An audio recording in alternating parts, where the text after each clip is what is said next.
Hello everybody, and for the live audience, welcome back. After some technical difficulties, we found that our video switcher had lost an audio input channel.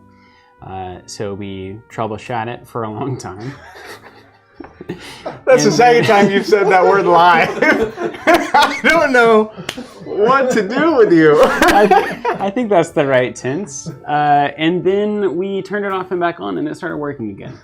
So if it stops working, sorry for that. I was going to ask what the solution was. The fact that that was the solution is so... Well, sadly, we probably still have to replace it because you can't, it's got to be rock solid. If it's just randomly shutting off input channels, and it's not like a setting or anything, I assure you.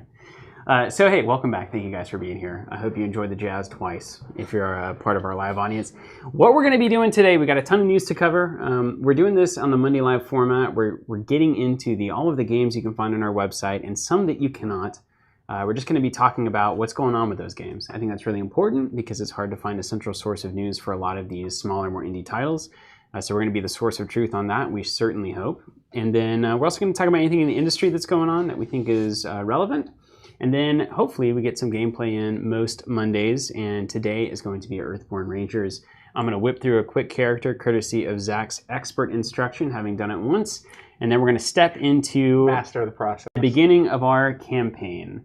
And if you guys can, out there that are live right now, can just make sure that all the audio sounds good. I don't want to be halfway through the stream figuring out that the channel is still as it seems dead. Probably worth testing mine as well, because mine was the issue last time. Yeah. We realized you were talking for a minute up front, and then I started talking, and it was clear. Yeah. But if you can't hear me normally, John's giving me a thumbs up, which means he can hear me through his monitor headphones. And we're back on the labs, if you didn't notice. We got labs running through the preamps. That's actually better than ever. And we may go back to the overheads in the studio because it'll be so quiet in there. It might work better. Or we might upgrade the labs even more, and you'll be able to hear our hearts beat as we play games. There's just a light. Yeah, yeah. One of Jonathan's great dreams is to hook up a heart rate monitor while two players are playing games so that you can see on the screen the internal drama that's going on. It would be awesome. During the game. Yeah. So if anyone else does that, you stole it from us. Strictly. Yeah, well, the Monday stream now is us talking about a bunch of ideas so that we can claim we had the idea first. Hey, it's a time-honored tradition. Yeah, of course, yeah. Let's roll it in. Hey, let's start out with Sorcery, because there's a lot of... Sorcery is nearing its release date, which means the fevered pitch of anticipation is at its highest. Andrew had just experienced that with Earthborne, and people, are just like, what's going on? They want to make sure they're getting the things that they ordered. They want to make sure it's going to be here on time. And everyone's really jacked for this game because it's fantastic. And we just saw in our Discord, they posted that Magic is doing that IP with Marvel. There's Marvel Magic Universes Beyond thing. Yeah, coming out. And say what you will about all of that, but Sorcery cuts through to anyone who's thinking, hey, I really wish Magic had just stuck to its roots. I think Sorcery is really the game. Yeah. Not to go on a total tangent right up front, but how do you feel about all these IPs on Magic? I actually spelled that out in the Discord pretty well. Oh, really? Yeah. I haven't checked today. So, me as a human being, I guess maybe I've always been a little, I've always been kind of the punk rock guy. Tier 2 stuff is what I'm into. Never really been into IPs myself. Have not defined myself as a Marvel fan or a Star Wars fan or any of that. Me neither. Look around. You can't see my view. This view is the funniest all one. Star Wars. Yeah. I'll tell you this. I think that we, like society-wide, I think information is traveling faster, of course, than it ever has. I think the ability for processes and consumer research and data collection is more streamlined than ever. And I think you can draw conclusions based on analytical things rather than following a passion or a dream, etc. That is all easier than ever. And I think a lot of companies are doing that. And I think we feel that all around us all the time, that the majority of the things that we might once have cared about, or the majority of things that we're just discovering, are deeply commoditized, commercialized enterprises that are led more by spreadsheets than human souls, if I may be so blunt. Now, that said, I think there's a lot of Marvel fans that are going to love the ability to play Magic as Marvel characters, and that's going to be great for them. I don't want to take away from that joy, because there is going to be legitimate joy there for those kinds of folks.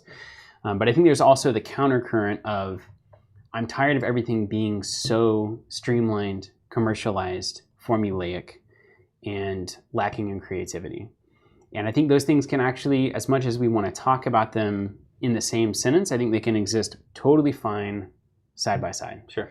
And the fact that if games like Sorcery were not able to come out because Magic had a monopoly on all games in the world and decided to do Marvel, that would be one thing. It'd be like if Starbucks existing meant that no independent coffee shops could exist.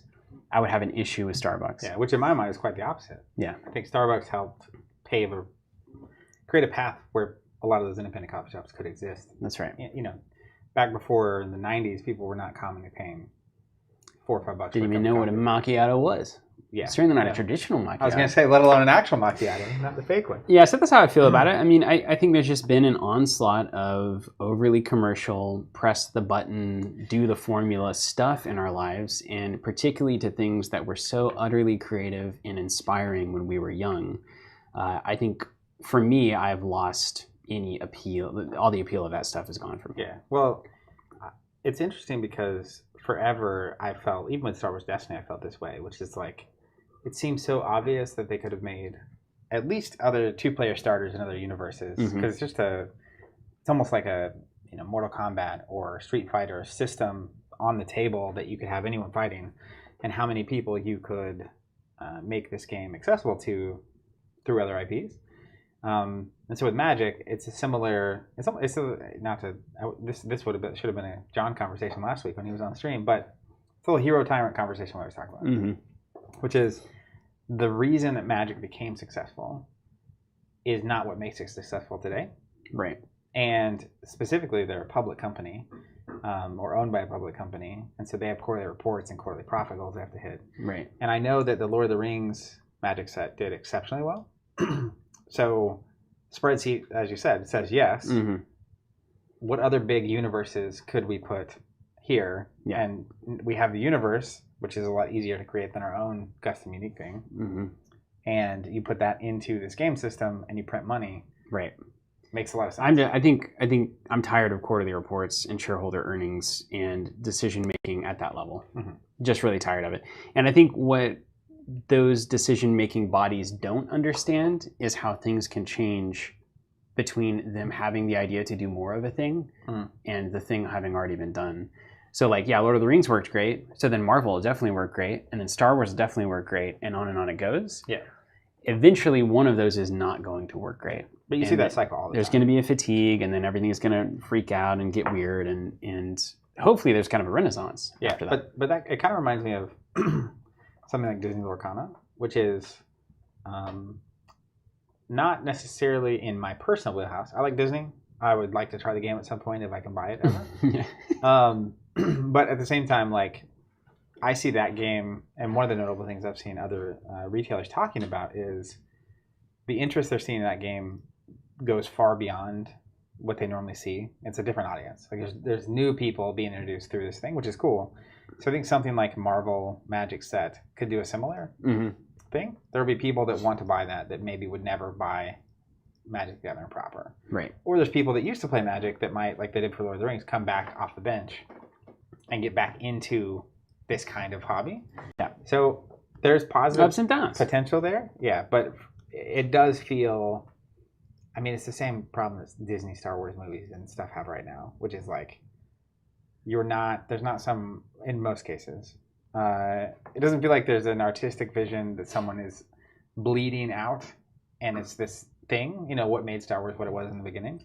And it's more the opportunity say this, the spreadsheet says this, give this to people, print the money. And a lot of industries go through this, have been through it. This is technology.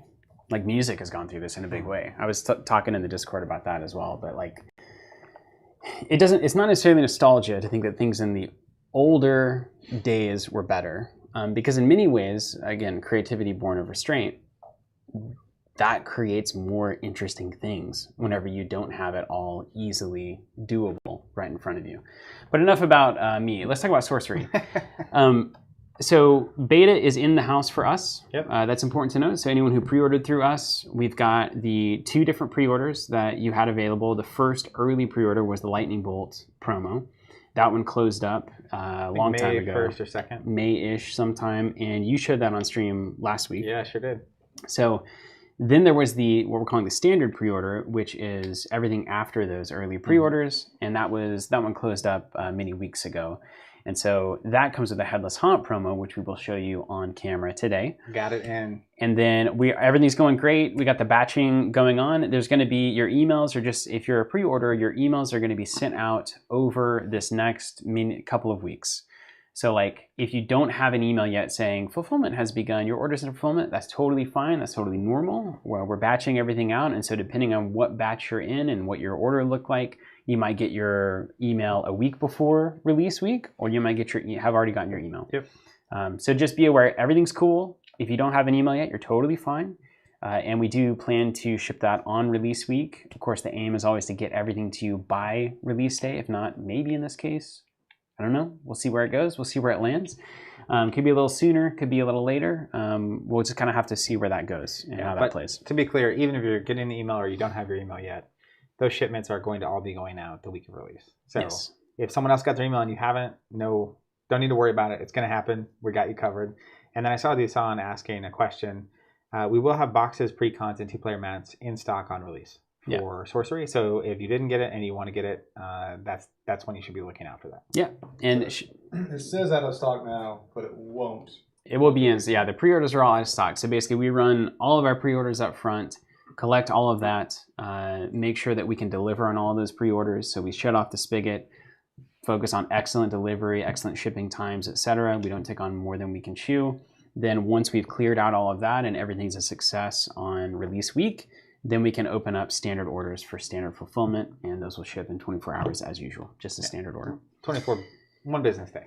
24 business hours. If you order on a Saturday night, it's not gonna ship on Monday. I don't know. You never quite know. Here, move that over. Jonathan, can we go top down on these bad boys? Sure can. Can we get any closer? Can we get any closer? We sure can, can't we? The old-fashioned way. All right, dude. I think I'm going to go in. Look at that bad boy. That's a Frazetta, man. I'll get you. We just got these in, today? Yesterday? I think they literally came in today. Maybe Friday. The old Headless Haunt. Oh, yeah. Can you read the flavor text for me? Can we ISO that bad boy up there? Oh, man, that's more difficult. Ooh, so dark. Is that more than you thought? Yeah. Oh, but look at that, though. That's kind of a Halloween-y kind of feel. Where's his head? That's correct. Other Yeah, that's direction? your Headless Haunt. One more direction there. Keep her going. I think it stopped. All right, well, it stopped. Great. We love it. Let's change everything. All right, there you go. There's your Headless Haunt. Holding the pumpkin up there. That's classic. You see the holographic pumpkin on little the pumpkin there. thing? Yeah. Isn't that beautiful? So early pre-orders get the Lightning Bolt promo. Standard pre-orders get this promo. And I believe this one will be available from a number of retailers as well. I think this is the standard pre-release promo. The Lightning Bolt was only available through our pre-order. Thank you, Jonathan. Through our super early pre-order. Super early pre-order. And we can zoom back out whenever you're ready. Oh. If you need to see that. So any other news for Sorcery? Yes. We got a piece of art. Here, you want Liz Danforth, which this thing is so cool. Are you aware? Backs of these are not full art. How many? They are spellbook. How many? So you can use clear sleeves if you want. Of the Middle Earth CCG cards she did. So many. A lot of them. Yeah, tremendous. I think she did all the Nazgul. Okay, hey, give me let me just go to where I'm. Johnny, can you give me the HDMI signal on this bad boy? Can. Number 3 should be it. Look at that. Now the color registration is going to be strange on this. And why is our picture-in-picture on the bottom right? Did you do that on purpose? Yes, I'm playing for it. That's really smart. I like Matt here asking if we're not covering Unlimited FFG. That's a classic. But anyway, here is a new piece by Liz Danforth for the Arthurian Legends set of Sorcery. You really kind of get the vibe, right? What's going on here? It's Sealy Court, man. Sealy Court is a fairy court. It's a fairy court. You see the fox? Like fairy justice. Yeah. You know what I mean? It's got people and non-human people. I see that. Yeah, that's the cool. interview was great. I love this. I'm crazy about Apparently, her most ambitious art piece to date, effectively, having to plan it all out and all the different characters, and then obviously having to hand paint it and all of those kinds of things. Anyway, so if this catches your interest and you haven't ordered beta already, you can get that from us on release date. Just take a little patience, a couple of weeks, and it'll be here November 10th.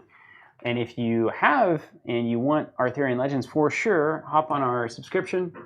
You can sign up for free. It guarantees your supply. You don't get charged until a few weeks or a month or so out of the release date, before the release date. So it's basically like an automated advanced pre-order, but you don't pay anything. It's like the greatest thing. I don't know. It's like hard to explain, but it's truly one of the greatest things you can do. That's a conversation that we've danced around. Like, oh, dude, we're so dancing much. Right into it. Because, like, waltzing. Spoiler: Steven hates the name subscription. I do, yeah. Because it does Forever. Yeah, it does imply a recurring nature to the charge, but it doesn't. It's not really. It's not like a magazine subscription, right? Or what you would normally expect, like a. We have to explain Dollar it Shave Club by explaining everything that it isn't. Yeah. Not the greatest brand. Okay, so that's that for Sorcery. I think that's if anyone has any questions, we'll happy to field those throughout the stream. Let's keep running it down. Also on the Sorcery front, real quick, is we shot some videos. Oh, didn't we? Those are in process. Yeah. I saw the link this morning. I have not clicked it.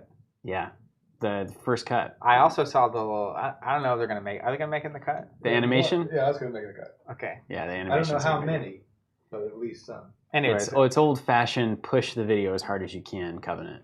yeah, we're getting back to our roots. Like those Game of Thrones Netrunner intros that were like 2 minutes long. For no reason. Yeah. The banners and stuff. Oh yeah.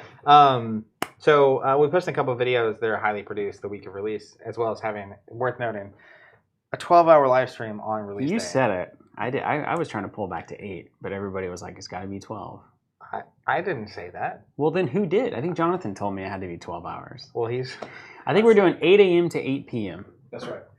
And here's what we're going to do: is we're going to start with the pre-con, beta pre-con, mm-hmm. and then we're going to open some packs, and we're going to add cards like we want, and then we're going to play a match, and then after the match, we're going to ban a card from the winner's deck. Not we together, but the other player. So if I win, you ban a card from my deck. We open 3 more packs. We deck build again. Yep. And we do that until we cannot Until we fall asleep. think anymore. Yeah. 12 hours should get us like roughly 3 packs per hour? game. I think I could easily do that, yeah. And then you would ship it through a full box. And then, important to note, 2 p.m. our time. 2 p.m. is Central. 8 a.m. their time. It's 8 a.m. whose time? New Zealand time. New Zealand time. So they'll be waking up when we're hitting 2 p.m. So expect interviews from Eric and Chase Interviews with and Eric, Ira. interviews with Chase, interviews with Ira. Yeah. Interview with Simon? Simon getting in on that? No? That's not as far as I know. Yeah. We're still working on it. Yeah, Simon, too cool for school, huh? Simon? Rambe, are those gameplay videos with the pre-cons or just deck covers? So that we're doing 2 produced videos with the pre-cons. We played all 4 of them basically, and then live we'll be using the pre-cons plus packs. Someone asking, Duzan asking if we're going to carry Lorcana, and then Wade having it right, saying lack of predictability makes Lorcana nearly impossible for us to carry. Yeah. Effectively, we can't guarantee we can get the product to you. We just don't. People have got to start saying no to this system, straight up. We have luckily gotten ourselves to a place 15 years later that we can say no, but most people can't. You just have to get whatever they're giving you. But it just doesn't. Working like this doesn't work. It doesn't work. Nobody can do a good job if nobody knows what's happening until the week before release. That does make it a challenge. Strictly. So it's got to change. Yeah, I mean, the number of times you've had to personally write an email that is... Hey, they didn't give us enough Arkham packs. Oops. Yeah, hard to run a subscription service. They took our No order matter what I want to name They took it. our order 6 months ago, but whoops. Let's talk about Alpha Clash. Yeah, let's go. Alpha Clash, the book, the novel, was funded as of October 10th, a total of almost $100,000. That is a statement piece, honestly. Yeah, that's cool. They also got a new release date for Clash Grounds. Now, I think this was a really good decision. I agree. By them. So they pushed that back to December 1st. I know we were feeling a little bit of pressure because we didn't know that it was going to be here in time for release. I know other distributors probably feeling the same way. So they went ahead and kicked that back to December 1st. Very cool. Also, they get out of the November scrum, which is significant right now. Just even on our side, we've got a bunch of stuff releasing. It's a tough time zone because a week or two delay ends up being a month plus because you really don't want to be releasing this on like Black Friday or like Right. the week of Thanksgiving. You can't do the week of Thanksgiving. But then it also messes with your pre. It's a tough decision, but like, as it turns out, physically making products across the on the other side of the world and getting them all in the right place at the right time here is quite a challenge. It is a challenge.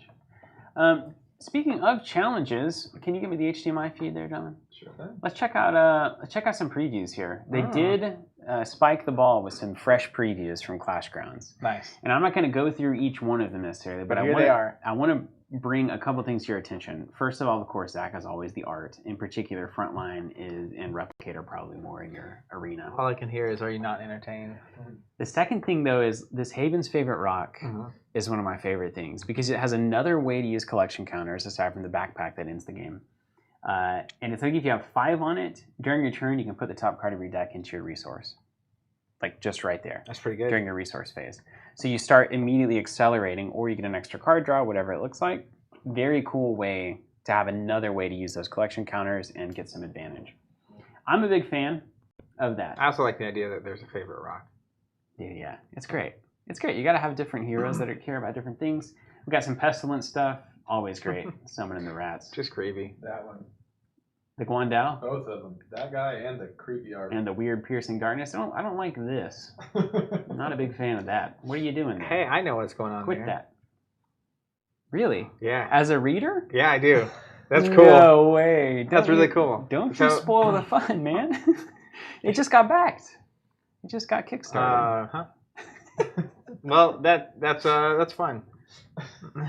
Is that a notable Piercing moment in the... Well, at first I didn't know. I couldn't see because the camera's in the way or the stand. But then I saw what was going on. That's Torque over there with the blonde hair. Oh, is that like an origin story happening there? Interesting. I've spoken too much. Love it. Love it. By the book. All right, thank you, Jonathan. We got our HDMI feed looking good. So Alpha Clash is just crushing. They just continue their march towards progress. Second set being out is a big deal for a game like that. And I will also just say, it is such a tough, announcing a delay like that is such a tough decision. Mm-hmm. But if you're a publisher out there and you're considering, do I risk it? Being in the right place at the right time, or everyone having it, or a smooth release, or just being conservative, pushing it back and communicating it like they did here, very smart. Like it's better for everyone, and I feel like most people can understand a delay, and if you communicate well, it makes it feel a lot better. Mm-hmm. They honestly aced the response. I read that and I thought it was fantastic. I'm with it. Quick Arkham Horror news. There's not been a lot from Arkham Horror for quite a while. Honestly, been like they switched that release format. So they used to have it's an LCG, which used to be at least aiming for a once-a-month release, and they switched the release format to be like a big box, almost like a movie instead of almost like when a TV show drops all the episodes at once. Used to, it was literally they would post one episode a month. But since then, the release pace has been glacially slow. And that's because MJ left as the lead. MJ left or MJ switched? As projects? the lead of Arkham. Got you. So I think they were trying to get their feet under them with a new team getting that going. I don't know. That's what I'm assuming. Jonathan, can we go to HDMI, please, if you would? All right, so old Jim Culver, they just released an alternate version of Jim. This is old Jimmy. one of my favorite investigators. You were playing Jim. Who was that playing with that? Tony Zeros? Was that our first thing? It was either Zeros or it was the bounty hunter guy. I think it was. I think it was the bounty hunter guy. Joe. We crushed it. Was though. his name Joe? Yeah, I think that's right. Joe Diamond. Joe Diamond. Yeah. Yeah. Joe Diamond was court. Was that a Carcosa campaign? I believe it was. Yeah. That's still. Yeah, because I played Jim on Carcosa. The Carcosa campaign, one of the peak tabletop, especially the pandemic stream series experiences. That's like one of the best ones. Yeah. So old Jim, all your skulls were 0, and then a superstar can be a skull, and that was cool with some of the cards at the time. And then over here, new Jim, after you reveal one or more skull or curse tokens, replenish 1 charge on an asset you control. And then your superstar is +2, and you may treat it as if it were a skull or curse instead. So very similar, but gets a raw +2 on the superstar and can still treat it as a skull alternatively, but then also can just recharge things. So this is a new kind of a more sustainable Jim. How do you get these? I don't know, Zach. I have no idea. I think you just print them out. Just asked him right on the spot. Here, you can tell us right here. Hope you check out the new in his upcoming rules insert. I think they're just files, dude. The files are in the computer. Yeah, right there they are. Boom. Who needs to buy anything? Why don't they just do this for all their products? They're walking a fine line there. Wait a minute. Wait, hold on. Is this easy? Oh, no. No, I'll don't tell anybody. I'll say two things about that. And I'd be curious to know what all of you out there think. Go ahead and top down, gentlemen. One, front down. One is the quality of printing, at least the printers that I have access to, is much lower. Mm-hmm. Two, there's immense value in just having it show up. Yeah. And not having to mess with it and cut. Like, we printed cards before. I don't remember what game we were printing. Netrunner. We've done the Netrunner printed stuff through print cards online or whatever. Well, there was something we printed, and I literally cut them up. Mm-hmm. Remember cutting them before the stream? Yes, I do remember that. Some throwback we were doing. We did that for Sorcery, too. Anyways, it's worth a lot not to have to do that. And, of course, it's also worth making sure the people making the game can, I don't know, eat. Yeah, but you don't keep want doing that. But you don't want an industry that finds itself in a please buy this because it's the only way we can make it, even though you don't have to.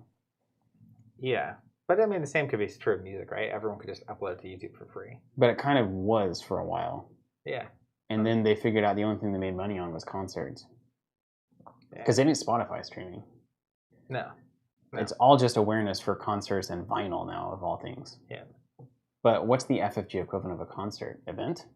The Game Center can print these for you, is what J.K. Long. Game Center can print them for you. Wow. You know, I mean, we're gonna get somewhere. It's gonna be interesting to see where this all goes. Yeah. I don't know that the shipment of products is even the future. We may be in the wrong business. I don't think we are. We could switch fully to become influencers. The whole.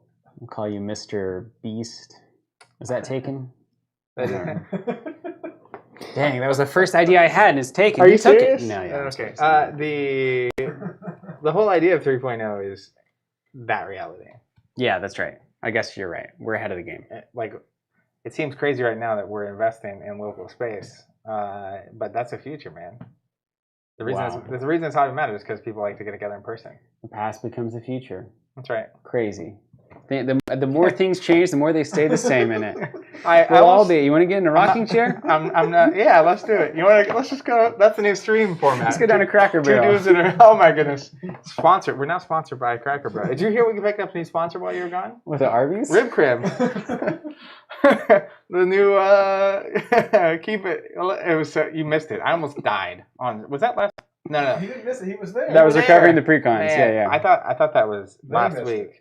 I won't even say what it was because it'll be in the pre-con video. Yeah, well, teaser on that front. Anyways, I was going to read Tim's comment, which was what made me think of that, about Spotify, but then I couldn't because I had to edit it. What about Spotify when you think about Rib Crib? Well, it's because I almost had the same reaction to his comment as I did to our new sponsor. Got it. Triggered that. And I thought you missed it because I thought it was last week, but it was actually us recording like 2 weeks ago. Yeah. Anyways. Yeah. Pretty cool how our memories don't work anymore, isn't it? That's a fun It's not the only thing not working. It's a fun thing to talk about. Let's go to Ashes. Hey, Ashes. Go ahead and HDMI me. Sure. HDMI me.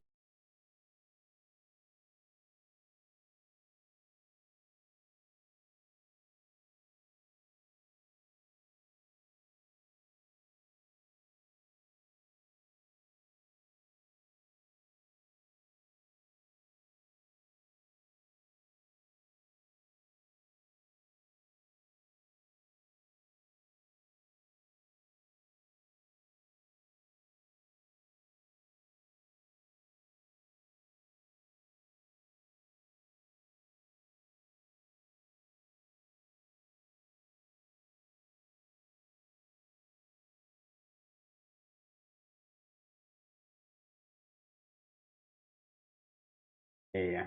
Okay. How about? Hold on. I think When you go to one of those angles, you have our faces on sometimes? It's the presets because we muted some I presets see whenever what we preset it ourselves. Okay, hold on. All right, hold on, we're good. Can they hear us There now? it is. Yeah, there it is. They can hear us now? Yeah. Okay. Yeah. Hey, I can't quite. Is that a raccoon? I can't see it. It's a badger. Oh. It's a badger.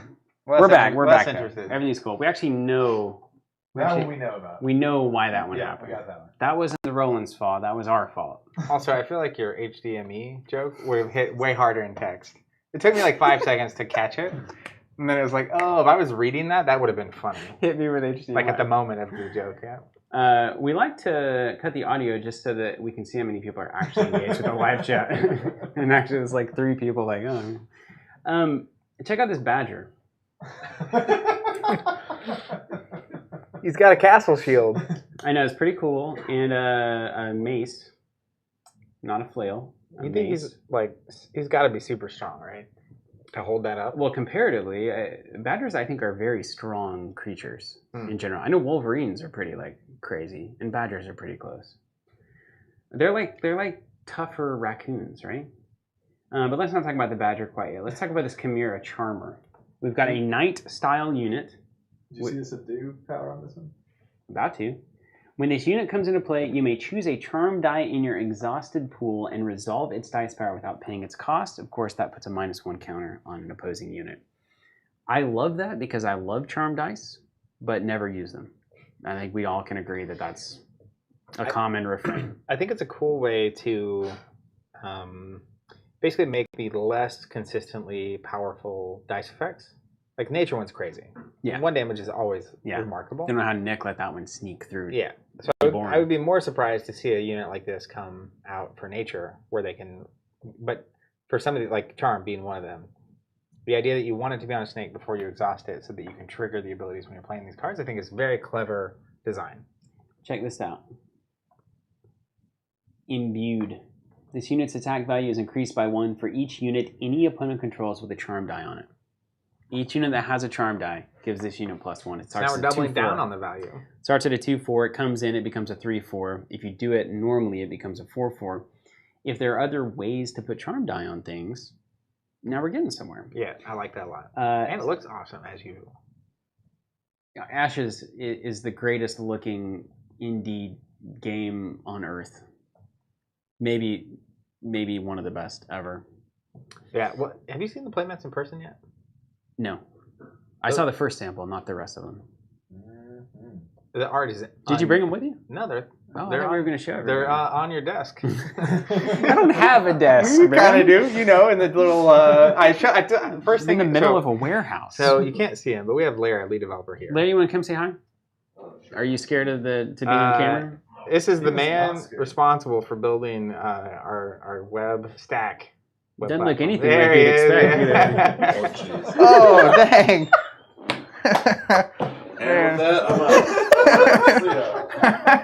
How did that happen? I think it's fine. Did we lose our sponsorship? I think literally the water is just on the floor. Somehow, like he literally, there's water on the table, but it dodged all my cards. Luckily, they're sleeved. Gotta be careful. These Earthborne cards are like biodegradable. So physical reality is tough for Larry. Digital space is really his specialty. That's all I heard was like a waterfall behind me, and I was like, "What's happening?" It was my cup of water being dumped out on them. Why are these streams so chaotic, man? They're live. That's the beauty. Anyway, that was Larry. He works mainly in the computers space and not in the table space. Yeah. So the reason I was mentioning Larry is this morning I picked him up and took him to the office, and we were first people there, so I was showing him around the new space. Mm-hmm. And I showed him your office, and he was just like, "Thanks, man." He was just like, what did you even say when we walked in there? I just came back to the comments. Do you remember? What do you call it, the prison? No, he said, he called it something, and it just like, what? Do you remember what you said? It's like a murder room.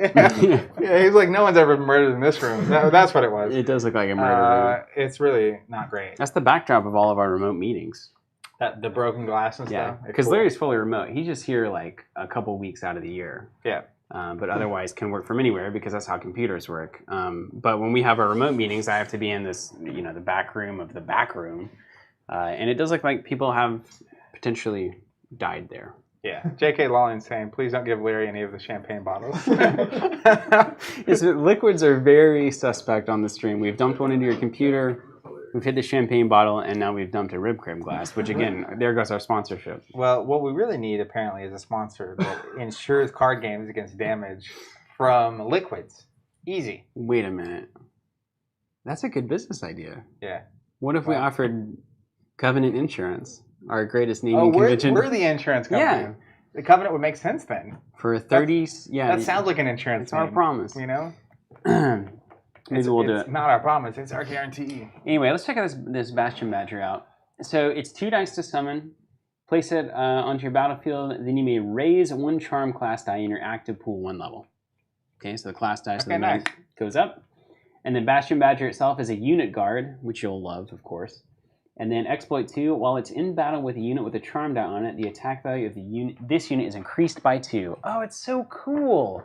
They're just rocking the charm die, man. Yeah, and I think of all the dice types, charm could use some love. Yeah, that's about right. And then finally, Snakebite.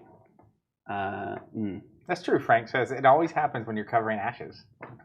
The champagne experience happened with ashes. Did you dump the cocktail in your computer during ashes as well? I don't remember what that was. Does anyone remember that off chance? It would be Wednesday, so Ashes Wednesday. It was Wednesday? Had to be, because that's the only time we have cocktails. Oh my gosh. Wow. Ashes. That's weird. Someone said, Professor Chass says he puts the stream in live stream. Oh, man. So good. So good.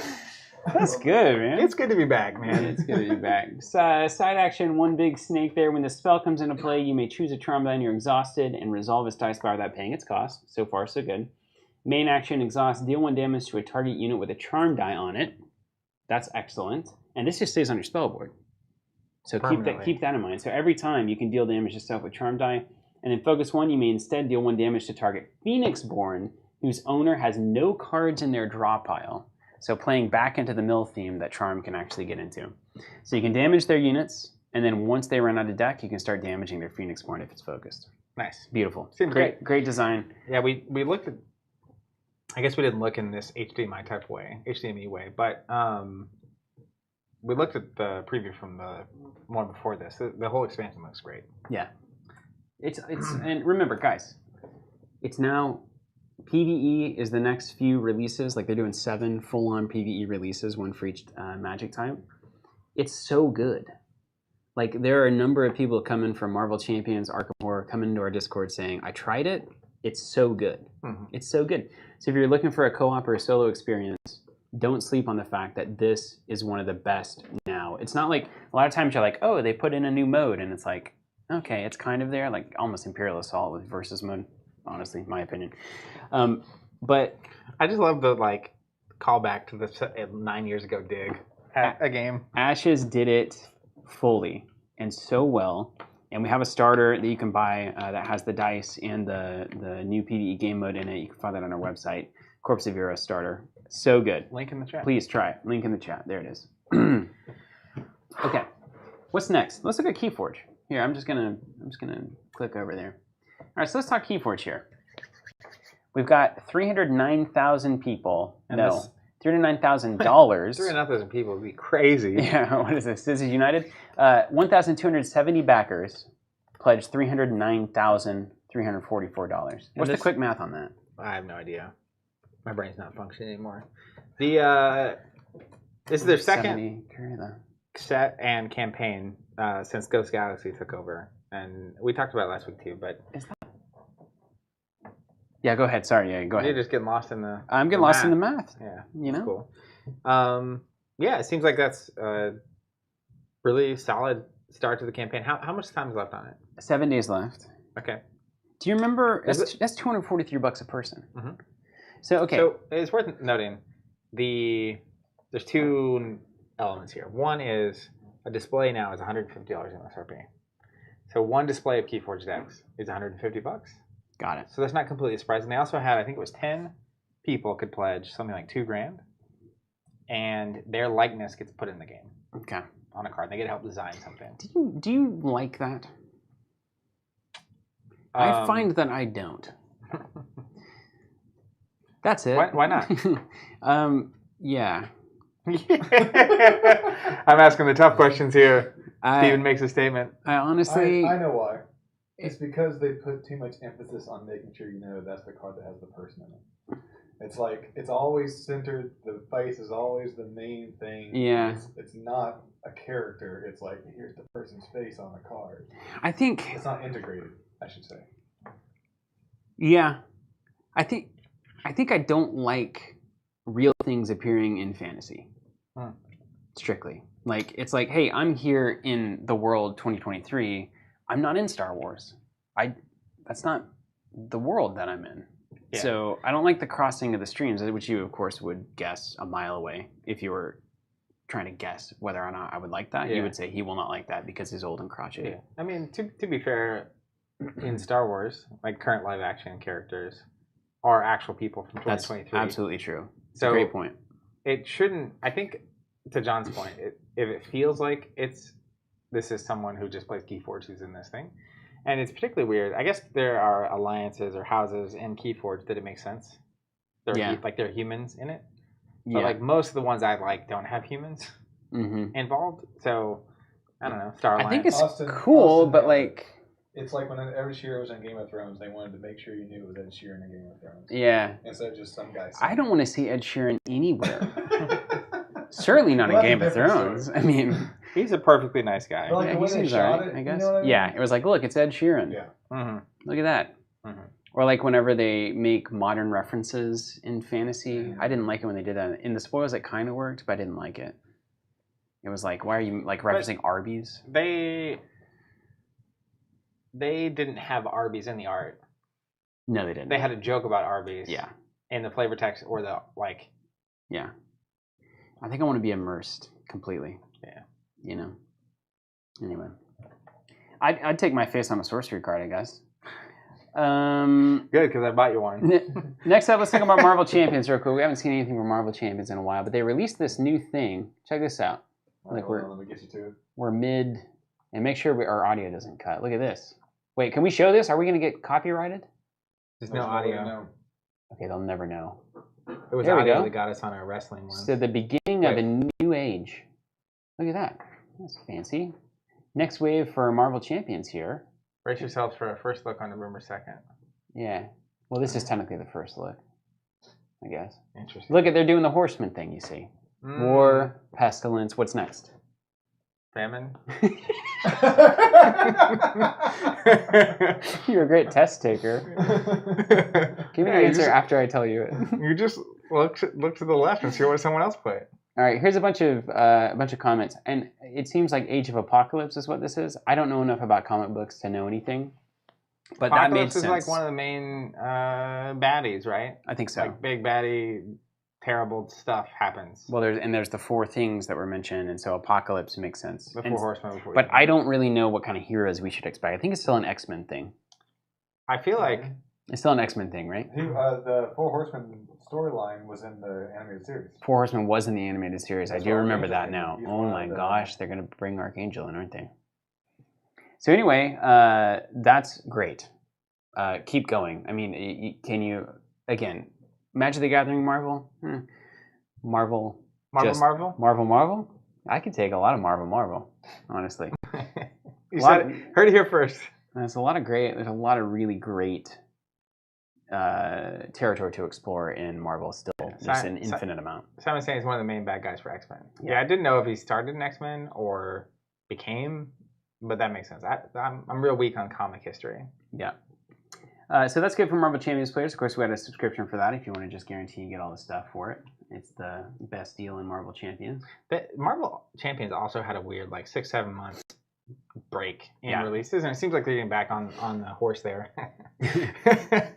They didn't even mean to. Back on the horseman, I guess. Anyways, and we sent out that email recently about the Deadpool pack coming out that costs a little bit more. It's a little bit more. So it seems like they're kind of turning a corner. And it may have been Star Wars Unlimited related too, where that was just such a pig in the python, as it were. And now they're kind of getting back to sustainable. Back to sustainable. Cool. And I think that's it. And then finally, we've got Earthborne, man. Oh, we've got your Dallas Calling. Flesh and Blood. It's not worth talking about. I kind of talked about it on the first attempt at streaming. Had a great weekend. Did okay. Made top 64. That's good. How many were there? It'd be so funny. I'm like 68. No, it was like 300 and something. Great. Which is actually one of the smaller call-ins that they've ever had. The one in Baltimore in May was about 1,000. Yeah. But that was also the Pro Tour. Like that was Pro Tour weekend, so you had a lot of international people traveling to that type of event. Also, unfortunately, and I think it's just they announced a big event in January in New Zealand. Did you see that? You were gone. We didn't talk. No, I only kind of vaguely. I saw it on the various. So let me just tell you about this real quick. Yeah. So January they're doing what they're calling a celebrational. It's a Flesh and Blood. Yeah, which is a couple days before the weekend. They're having an invite-only streamed event. So you have to be celebrational, like an invite thing. And that's the thing that's going on. And I think they're just going to bring on. Are we invited? I have no idea. I don't think people know that yet, which is crazy. But anyways, that weekend they're having a call-in, and it's the world premiere of the new set. Day one, world premiere, sealed call-in. Okay. No one's seen it. The whole new set. Mm-hmm. Welcome to the jungle. So just like we did with Aria and all that stuff. Except for it's a call-in. Wow, cool. It's not just a hang out and have fun. That's very cool. If you make day two, you draft the new set. So Nice. for the first time, people are drafting the set. Wow. So that's happening. That's cool. But then they also announced Pro Tour 4 is in March in Los Angeles. And this is the first time that they've announced the location and dates of the Pro Tour prior to ProQuest season happening. Okay. Which is an improvement. Because there was, like, I think when ProQuest season 2 was happening, they'd announced it was going to be in France, but they didn't have a date. So, like, I qualified and had no idea. And you'd have been weird scenarios where you're playing against someone in the finals and only the winner qualifies. And it's like, well, depending on the date and the place, I may not go. Mm-hmm. So I don't want to take that from you. But anyways, so they're getting ahead of the curve. And I feel like as a result of that, this weekend was the Dallas Calling. This weekend was also ProQuest Season 1, or Week 1 of the ProQuest season, which is unfortunate because you have a major event happening and so on and so forth. But in positive news, Lexi has over 1,000 points. Great. Lexi's out of here. It was like halfway through Saturday, and she'd won enough ProQuest already to get past the line. And for those who don't know, in Flesh and Blood, it's an eternal format, similar to the Alpha Clash's recent announcement. But they have a system called Living Legend where every hero accrues points as people win events with that hero. And once you've accrued 1,000 points across the world on that hero, it rotates out of the format and usually gets reprinted, or a new style of hero in that kind of like category comes in the next couple of sets. Yeah. So it's a different way to do it. We've not seen anybody do it this way. Although, looking at those old 90s, 2000s games, probably somebody has done it like this before. It's a cool, probably the coolest concept is the hero rotates out and the card pool stays forever. And so that gives them a chance to reprint the hero or heroes in that class that are on a different power level, or approach the same card pool in a very different way. And we haven't really, it's just not really humming. Like enough heroes have rotated out, and you kind of see it where Lexi was the best deck starting around April, May. She kind of had her season, and now she's gone. And so going into Worlds, she won't be legal to play the whole, even though a new set's not coming out. The whole game is different. Yeah, because right now every deck is asking the question, "How do I beat Lexi?" Yeah. So, has Fab at this point? You think it can go forever? Forever's a long time. Do you think they've got the OP stuff set up? Everybody who is really into that vibe seems to be playing the game, seems to be following along. Are they sustainable? So, is it there? I definitely feel like in a lot of ways. They have arrived there, but at the same time, to arrive, you have to sustain or grow your player base. And so the big question now is, how do you, all of the low-hanging fruit is gone, in my opinion. So you had the big spike during the pandemic. You capitalized on that with the great OP program and a lot of awesome sets and the whole thing. But it feels very much right now like we're at the I don't know, that has been farmed. And so the people that are playing, and the question is, are the people that are still playing, can you keep them around? And how do you, as this card pool gets bigger, and honestly, after we did the 3-pack format the other day, Fab, and playing other games since then, even we played Alpha Clash, I think, the week before that, Fab is such a nuanced, skill-intensive game that it reminds me a little bit of how Game of Thrones the LCD was after 3 or 4 years of us playing, where for someone to start playing that game, they have to sort of be ready to lose for 6 months. Yeah, right. I remember Josh Forbes coming in to the local store, Yeah. and he was just willing to literally lose for 6 to 9 months, and then eventually got really good at the game. And Fab is so tight that, and the variance is so low, which makes it an incredible competitive game. Like when you're at these high-level events, it's rarely like I didn't draw land, or I only drew land. Things happen. There's still some amount of variance, but it's way tighter than that. So the big question mark for me for Fab moving forward, I think they're at a very successful, sustainable place, and they're continuing to make improvements, and they're continuing to experiment, explore, and invest and take back. Even Bright Light's one class shows they're willing to continue innovating. But the question mark is, how long can you sustain, and how do you keep getting new people interested in this game? And did Magic solve for that? You know, like, or have they even figured it out? Has anybody? I mean, I guess nobody has figured out Infinity. Yeah. Right. And to me, Infinity's not. That's an unrealistic goal. But I think that's fair. But I think what Magic had, like the assumption is that like it has to go on forever and it has to keep growing. Yeah. But the Magic had, to its advantage, they were the first movers, and they effectively built the industry that we know today. Like it was spurred on by that. And total number of people playing, let's just call them expandable card games, from 95 to 96 to 97, 98, 99, 2000, 2001, was this. I don't think that is happening today, period. So there might be growth in the card, expandable card game segment or category or whatever, but there's a lot of games. There's a lot of games coming out. You see Lorcana, you see Star Wars Unlimited coming. You have Magic doing a Marvel set and a Lord of the Rings set, and you have, you just go down the list. And so I think there's more games coming out than there are new people joining. Yeah. Magic had the benefit for 20 years of, they were part of the big reason that it was just going crazy. It's kind of like you might have some amount of player growth, but you are putting them into 50 different buckets instead of 1 or 2 buckets. Yeah.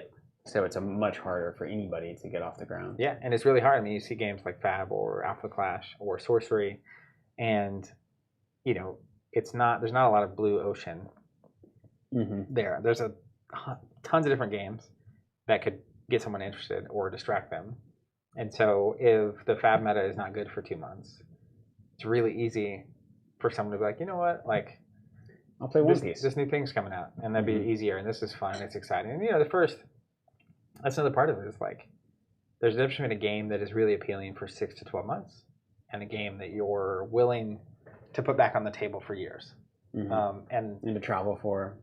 And so the excitement is always there early when you're new to a game, because you're learning it. But at some point, if you get to that level of depth and you're just sort of over it, I mean, it happens with everything. Yeah. Like artists, the video games, the books, the whole thing. Yeah, I feel the same way, about artists or about record producers. And it's like, it comes out, I love it.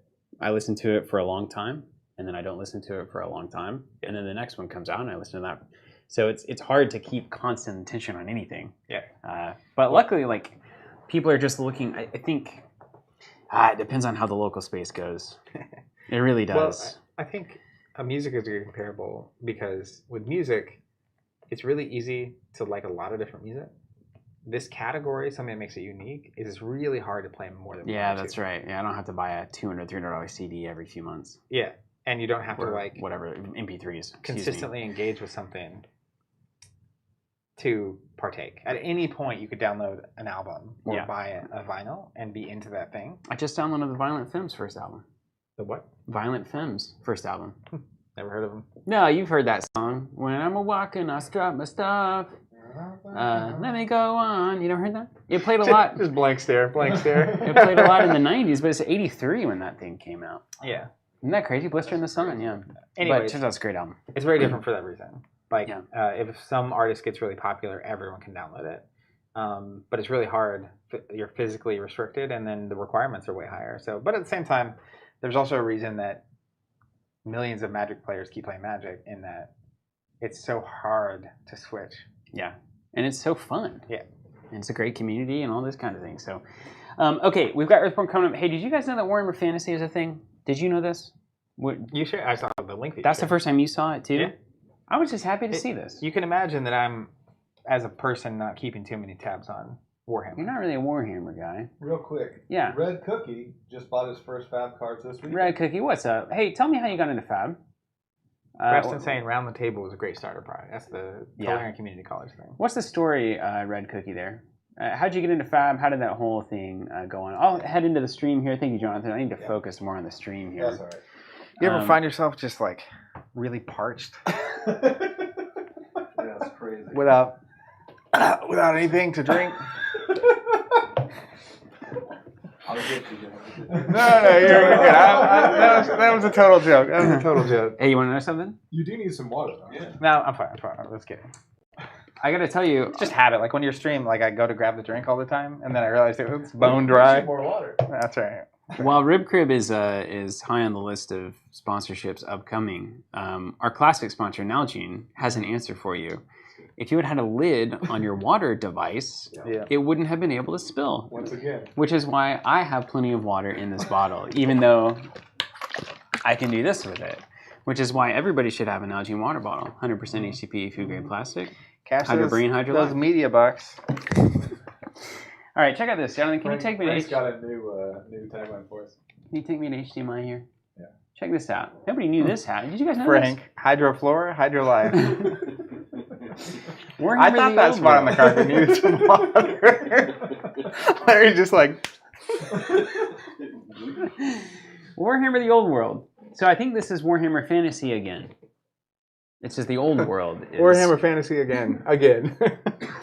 So they've got a bunch of factions, you know. So anyway, I never played Warhammer, but it's back to the trays. But you and love the idea of it. I kind of like Games Workshop right now. For the past 10 years, having not engaged with them whatsoever, they seem like they're not doing Marvel crossovers, is all that I'm saying. I have not seen any Warhammer Marvel, but you know what they are doing? They will sticking rent to the this funnies. license out a lot. And they'll keep raising their prices. This is why there's that Warhammer, like FFG did board games and the Warhammer Conquest and stuff, and you'll see it all around. And they'll stick to MSRP, and they will build their own stores, and it's a whole different kind of vibe. Yeah. So I don't know that they're particularly good. I speak from total ignorance. I just like seeing one of these classic properties getting back around and not being overly fancied up. I think the general sentiment in the Warhammer community is very positive towards Games Workshop right now. Really? Yeah. Yeah. They made a very turn, positive, a decade ago or 5 years ago, where they CEO fired a bunch of got people. in there and he was like, hey, we're going to, I don't know, have a soul again. Yeah. And it worked. There you go. Anyway, that's there. So if you guys didn't know that, then maybe that's of interest to you. I just saw it for the first time. It's like 2019. I think it got lost in the pandemic craze, but it hasn't come out yet as far as I know. So it's like those video games. It says preview. It hasn't come out, has it? Yeah, it's just design diaries and stuff. But yeah, cool. Fantasy. I mean, with us doing local store focus more next year, these kinds of games are more interesting. It's hard to sell these online, but it's very, very productive locally because they're great. Miniatures players will pay to come in and talk to each other. And maybe pay in a mini every now and again. But they will not play. The thing is, they'll actually pay to have a space that they can bring their stuff into, set up, and then immediately take it That's down. right. They can head on out. Well, we've been talking about 2 hours. I got to get on out of here. Yeah. Okay, here we go, Earthborne. Actually, I want to check in with you guys, chat. Let's start with Janol San. Stoked to catch you guys live. Keep doing these Monday streams. Thank you. That's my favorite comment. Are you guys doing the streams while I'm gone? Yeah, I think so. Yeah, I think Jonathan and I will We're free at this point. brother it up. Scott B, so glad these are happening again. I hope that's I think the stream is hopefully being mentioned in that breath. Yeah, could be anything. Torres88 talking about Marvel releasing IP sets for new people, so maybe that's their strategy for continued growth. It's not like they're not doing standard Magic sets. Yeah. Also. So no, they're still doing all of it. They're doing all of it. Pump. And Normie Osborne is so glad to be here on another TC live stream. It's just like old times. Been especially hyped for this Earthborne Ranger stream. Well, we're glad to make you wait a few hours for it. Preston saying around the table was great. And Wasn't C Falcon talking about inconvenience being important earlier? That's true. Yeah. Good things are often very inconvenient. C Falcon, music is timeless though. Card games have a life cycle for enjoying within communities. I think this is something that Zach and I are particularly interested in. Having done all the throwbacks, having discovered products that we never played and were never a part of the active community and having a great time with them, there's got to be a new way to frame everything here. That it doesn't have to be if you missed it when it was going, it's of no value anymore. And if the game stops being produced, then it's of no value to the community anymore. We've seen that that's not true with all these continuing committees and stuff, but... Even the Middle Earth CCG World Championship happened in this one. Yeah. And even without any of that, you and I could get some Middle Earth CCG cards and have a ball. Yeah. We've done Still do. So I don't know. There's something about that. Tomb Kings, Old World Hype, apparently a new thing coming, or a new old thing coming back to Warhammer. Daniel Kelm excited for us to get back into day 1 of Earthborne. Rangers just played through it last night, and it was wonderful fun. And then Red Cookie giving us the answer. Hadn't bought in because no one in my locals played Flesh and Blood. Went to Dallas this weekend for My Hero Academia. I knew what MHA stood for. Wow. Hey. Boom, boom, boom. And managed to convince one of my friends just with the art, and then another one followed. This is Red Cookie. Did you stop by and say hi to me at some point? Were you playing My Hero Academia? No. So this weekend in Dallas, it was not just Fab. It was like other stuff. Okay. And someone came up to me and they said they found us through our Marvel Champions content. And that got them into card gaming, which then got them into My Hero Academia. And then we talked for a brief minute. But I'm just curious if this dot is connected. The anime card games are just everywhere, aren't they? We really missed the boat on that. I think I'm blind to them. Mm-hmm. Like, I know they're there. We just missed it. It's just like... we were like 5 years late on that anime style of everything. Yeah. We were like the old schoolers, the old Dragon Ball Zers, but that's different than the One Punch Man and the like Pokemon and Dragon Ball Z, and then I was out of there. One things. Yeah. Now, if there was an Avatar card game... Which one? Which Avatar? The Last Airbender. Yeah. Or if there was a... Yeah, I could see that. I don't think it's... Well, I could see that, but I don't want to play as Aang and Katara and all that. I want to be my own entity. My own man. I want to be my own bender, and I want to have... My deck is the bending style that I have. It was Red Cookie that said hi to me. Awesome. Well, happy to have you here on stream. What's up? Okay, Zach. John Hannon has the right. John Hannon, controversial opinion maybe, but a game only has value if you're able to play it with someone. That's typically true. Yeah. Typically true, but even so, like I found myself fanning through cards and sorcery and whatnot, and just like taking it alone. Yeah, alone. Yeah. Decisively. Well, so the real problem, which you mentioned earlier, which is what we're attempting to solve with 3.0, is once... It's not that it doesn't have value. People keep playing these old games. Same with board games. Once you buy it, you keep playing it. Yeah. It's that the industry itself is incentivized to keep selling you things. Right. So your local store wants you to buy products because that's how they exist and keep doing what they're doing. They're very unincentivized to support you in playing things that you've already bought. Right. And that creates a ton of problems that we're hoping to solve in our own spaces. It's got to be the number one issue, right? It's got to be. There's a lot of issues in a lot of different spaces. But number one, I think that's a fundamental, like, if you can detangle those, and the basic idea, we're doing all these throwbacks and stuff, right? And it's like just giving people the ability to play whatever they want, and that makes sense somehow as a business, is the ultimate. If you can solve that problem, I think the industry itself would be a lot healthier and could grow significantly. And there's a lot of people playing games. Classic example like chess, who don't get any support because no one's buying new chess pieces. Dude, we could do it. We could do a collectible chess set. New piece every month, dog. Every month. Easy. A random. You know what? We'll put a little Marvel. We'll do a Marvel crossover. See, we'll get the license and then we'll make little. What if they had a base, and then like as they took damage, you could turn it, you know, and change. Yeah. Anyways, you buy a set of chess pieces, but then one out of 20,000 of those sets has a king that is different. Yeah, got my face on it. Just slightly different. It's just got to be slightly different. Or you can have your face on it for the low price. All right, let me get this right. Yeah. Now, fulfillment through the Kickstarter is happening in North America. Earthborne fulfillment continues. It's almost done. Andrew's probably not still on the stream. He's probably long gone. He's got a business to run.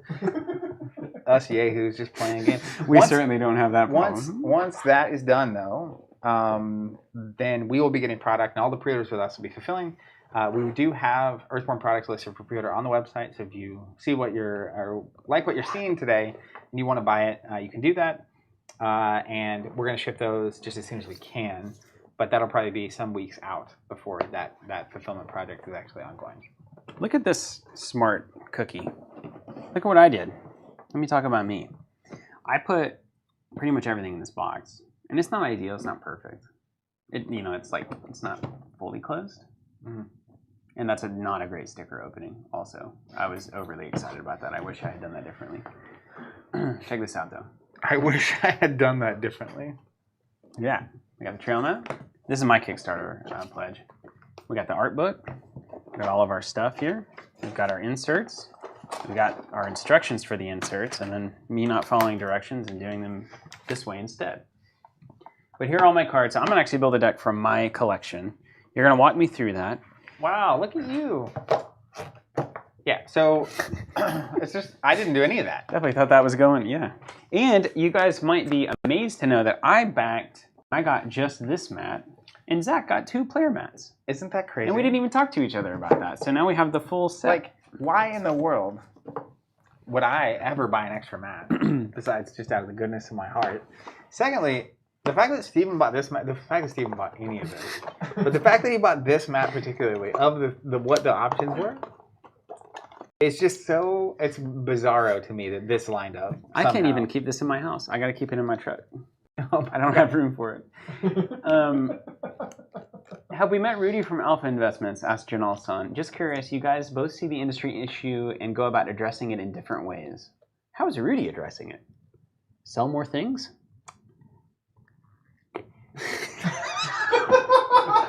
Hey, here's the thing. I have not met Rudy. I've been in a room with Rudy.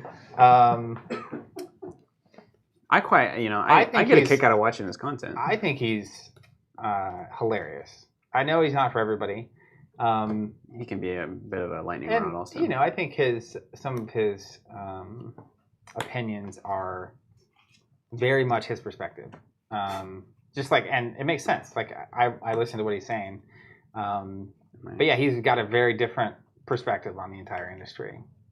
So honestly, I don't think we could get any further from each other. Not that there's any issues or ethical things. I just don't think our perspectives could be any different. Yeah. Well, here's the basic. You just said that and it clicked. So he operates in the explicitly objective financial side of collectible card games. Like that's his lens. Mm-hmm. And the finance side of collectible card games is, I was literally just talking about how do we support games we can make no money off of.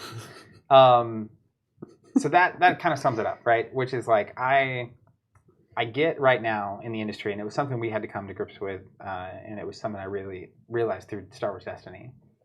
But the industry is currently sustained and feeding off of collectible games, and that is like that economic model of continuing to buy things at that level is the only close to sustainable piece of what's going on. And so for the local store model? For the local store. Yeah, because board games are doing great, but you just don't go to the local store. Yeah. Just have your friends over and play them. That's right. And that could go on forever. It has been for thousands of years. Yeah, but like if it's not like most local stores are like just a crazy good business success, right? Like it's very tough. Most businesses are.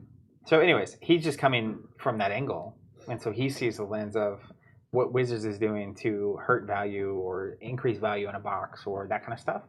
And it's really fascinating because forever he was like very Magic specific, and we were totally oblivious and ignorant of Magic and the way it works. So it's like seeing someone speak a different language almost. But like enough of the same language that I get it. Yeah. Because like I understand the inner workings of the industry. But yeah, he's coming at that's his lens. And so my lens is understanding playing all the not Magic games forever and what it's like to be a player trying to build a community in your local store for a game you love that the store honestly couldn't care less about. Is that the right way to say that? Yeah, couldn't care less. They could not care less. That's right. That's the lowest amount of caring imaginable. Yeah. We lived in that forever, which is we were playing games that we had to care about. And so that's where like 1.0 the store was built around supporting games. And it's like this weird puzzle because it's like built around supporting games that aren't financially sustainable. That you can't sell people. Yeah. So, we're going on a decade plus of trying to crack that nut. We'll see. We'll see if 3.0 is the solution to What it. if we put more money into it? Okay. What am I supposed to do here? Tell me everything. All right, imagine you're around a fire. Okay. Imagine I'm around a fire. Oh, are we starting? Yeah. Okay. Sorry, I was reading the comments just to see if anyone had anything. And it's funny because, it's like a haze of reality. So the people are saying LOL, excellent response. I don't know what they're talking, which part they're talking about. Yeah. But all that Probably said, what I said. let's create the Ranger. So you need to get all your Ranger cards out. Okay. That's a good start. Let me see that. Okay. So this is all my aspects. Yep. And this it looks like it's divided into Traveler and different things. It sure is. It sure is. So the Traveler is a background. David crushing it. Keep the cards out of the fire. Imagine you're around a fire. Get it? That's very funny. That is extremely funny. I'm very focused Davi? right now. Davi? Davi? Davi. D-A-V-I. Greatest. See, this is paper. And look, it's fine. That's it. It's just fine. It's fine. We didn't, really, if this was wrapped in plastic, it wouldn't be better. In fact, it'd be way worse. Some would say. Look, there it goes. Look, woo. I'm just going to throw this in the lawn because it can decompose. I'm not actually going to do that. I'm using my stuff to mulch my garden with. You're mulching your garden with Earthborne? So there should be another stack of cards that starts, and see how it says Explorer right there? Mm-hmm. That's what we're looking for, Explorer. Well, we're just opening them all up here, man. Yeah. Here, see if this is that right? This is not right, but it's great. We need these. Okay. Keep doing what you're doing. Here's some more. Here's some more cards there. What about those? I believe this is the stack we don't look at. That's your rewards. This is good. This is good. I've done this before. Okay, this looks not explorery. That's definitely path cards. Do you have a card doubler in here? I have a card. I bought a card doubler. Okay, so we're Do you need repeating. No. So this is the same stack I just went through. Oh, did I put it in there already? I think I did do that. Yeah. See, I wanted to consolidate. I already threw a lot of it in my compost bin, really. This is cards straight in? Yeah, because most of the time you get all this packaging, and then it's like, yo, I'm just going to put this in a box. Okay. I'm going to unpack it all and then put it in a box. Did these... Thanks, Andrews. More rewards. All right, I think this is what we need. No, this is the same Orland hiking staff. More rewards. So we've got this one doubled up as well, right? So we Ranger card doubled. We're doing just fine. Oh, this is what we needed. This is what I was looking for. Okay, I think all the rest of this is game cards. Okay, yeah, we're almost there. All right, let's get this set up. Okay. That's a good chat if you want to look at it. Good chat. Sorry. Okay, John where Roll is where you want to rejoin. Okay, General, I just mean that he sees the problem and just comments the system is broken and then tries to make money off of it. Well, yeah. General's saying you guys on the other side see the same problems but still persevere and try to fix the problem. Just think it's the admirable way the Team Covenant approaches the problem. Well, hey, that's really nice of you to say. That's exactly true. We don't even know if it's solvable. But we're going to die trying. We're making a lot of bets that it is, and we could just go out of business. It might actually happen. Dysphoria. Mistakes are real is the point. Yeah. Big part of why you have the following you have. Thank you, Dysphoria. That's awesome. Tim got his EBR over the weekend. That's great. He was very jealous. We rode together for Dallas and back, and I'm glad that showed up. It's David. David? In Spanish. David. Take care, John Hennon. Hey, Captain Planet approved packaging. Gotta go. Take care. Be responsible. Love it. Steve Falcon, we're starting day one today. We got nothing else to do. We're going to do it for sure. And then David saying unboxing and having just a pile of recyclable and compostable packaging is so satisfying. Love it. Doesn't that feel good? I look great. And listen, these cards are recyclable, non-plastic coated cards, and they feel different. They are less robust. The less dense. Yeah. And they're less slick. But that's why. But everyone sleeves them. Yeah. Just and like this. Even if you don't, I don't care. Dude, I bought clear sleeves for the first time forever because I wanted to see the card backs. Those look really good. Yeah. I got a few extra. Sometimes you have to. I mean, it's not all going to be the exact same if you're changing paradigms. So that should be expected. I'm given that I sleeve cards. I'm very happy I really don't care. Yeah. As long as it shows up and it looks this good, and the print quality is good, like the art looks good and stuff. Okay, you ready to do this? I'm ready. Okay. All right.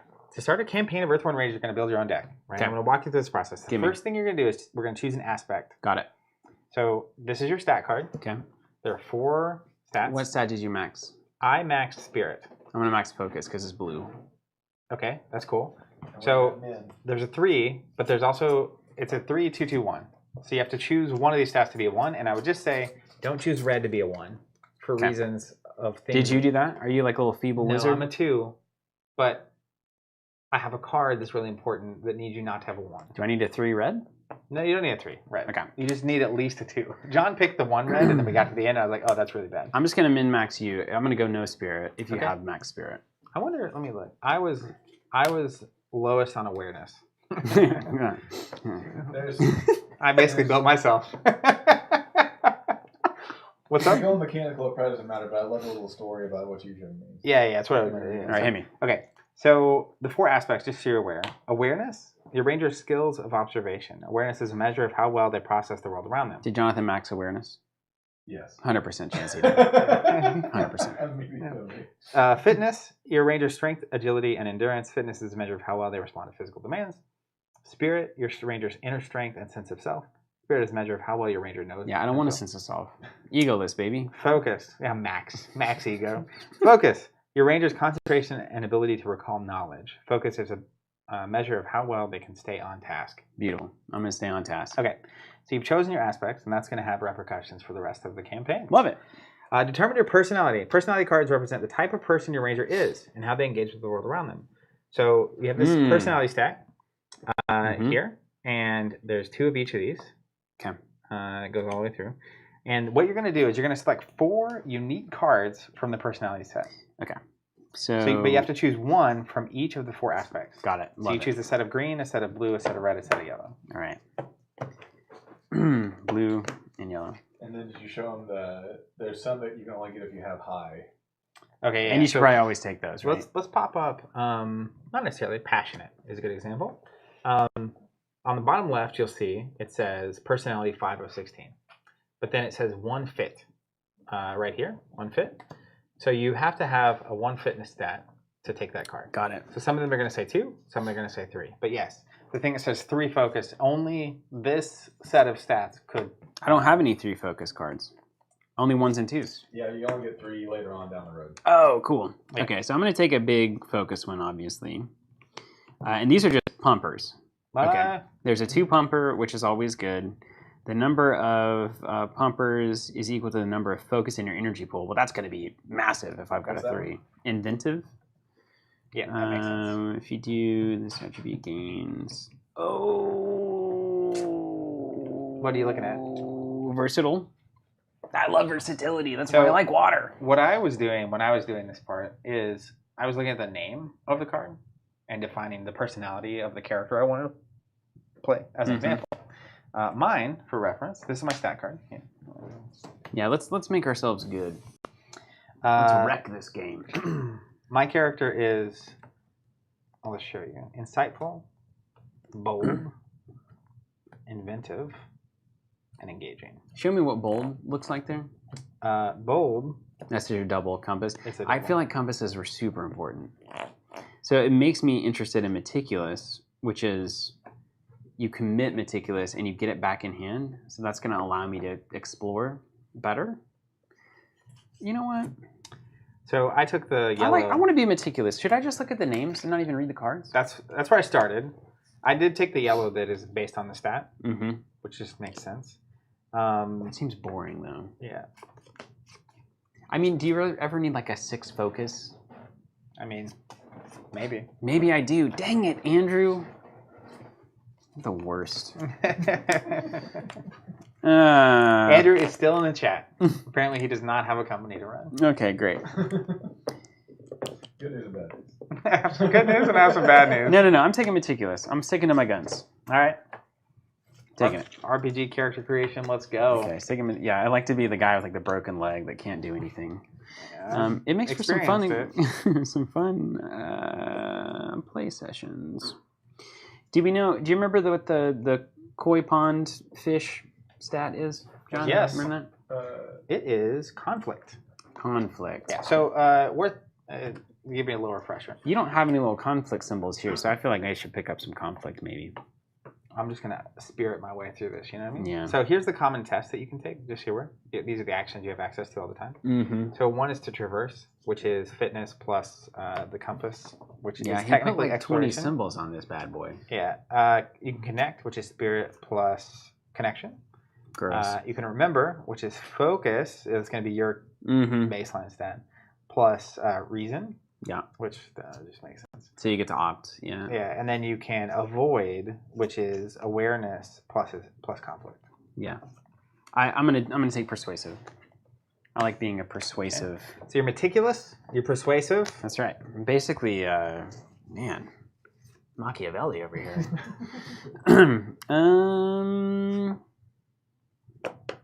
This you may suffer when. Balanced is so good too. Oh, determined is so good too. Determined is so good too. Yep. Can't max all the stats, can we? Let me see what green's got. Wait a minute. Yeah, so like, I'm gonna take bold. Did you take bold? I took bold. We're a bold. You can take bold. No, I don't. But I don't. Dude, I don't want to. We could just be bold. I just know that getting that symbol on the board is like it's like in Arkham when you're good at getting clues. It's just a universally good symbol. Yeah.